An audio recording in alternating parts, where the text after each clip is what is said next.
Welcome to the fourth Arachne tutorial. In this video, we will cover the creation of motor controllers, solenoids, and relays. You can find the Arachne classes for these in the location shown on screen, but you don't need them to follow along with this tutorial.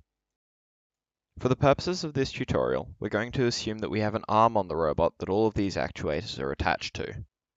As this system is completely independent to the drive subsystem we created in the last tutorial, we're going to create another subsystem class named Subsystem Arm.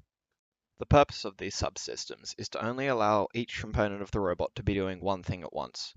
If the arm is busy doing something and a new command is sent to it, then the arm will stop whatever it was doing before and start the new command.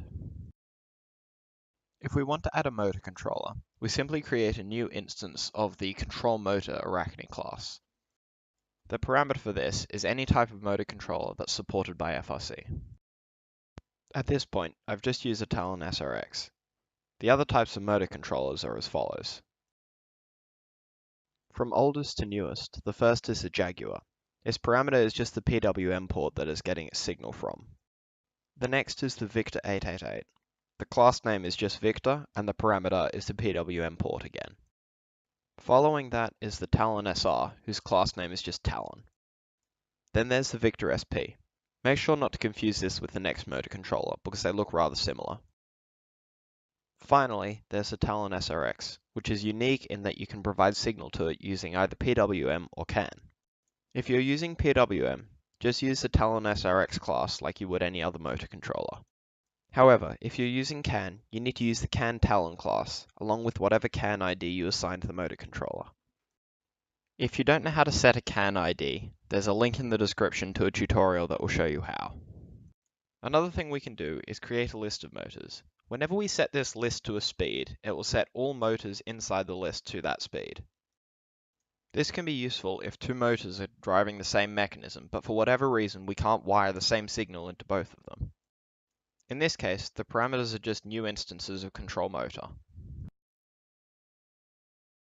There are also classes for single and double solenoids in Sol Double and Sol Single. Here, the only parameters are the port or ports that it's wired into. Unlike motor controllers, you don't need to use an instance of the FRC class inside the constructor.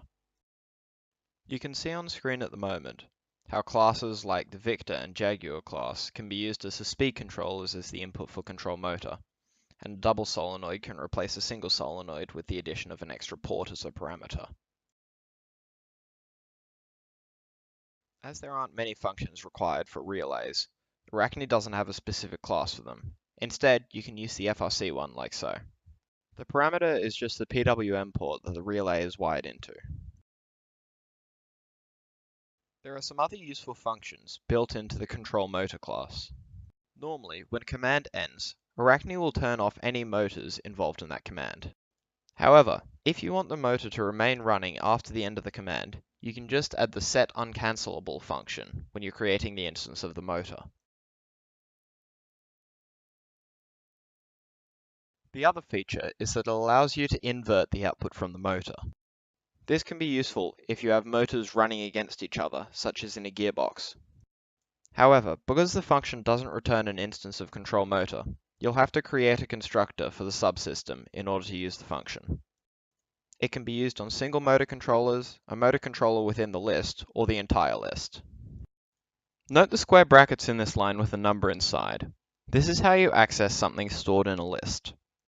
The number corresponds to its position in the list, starting from 0.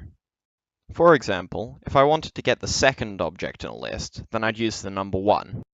You should now be able to create your own subsystems, motor controllers, solenoids, and relays, and use the new features added by Arachne to motor controllers. In the next video, we'll show you how to do the same thing for sensors.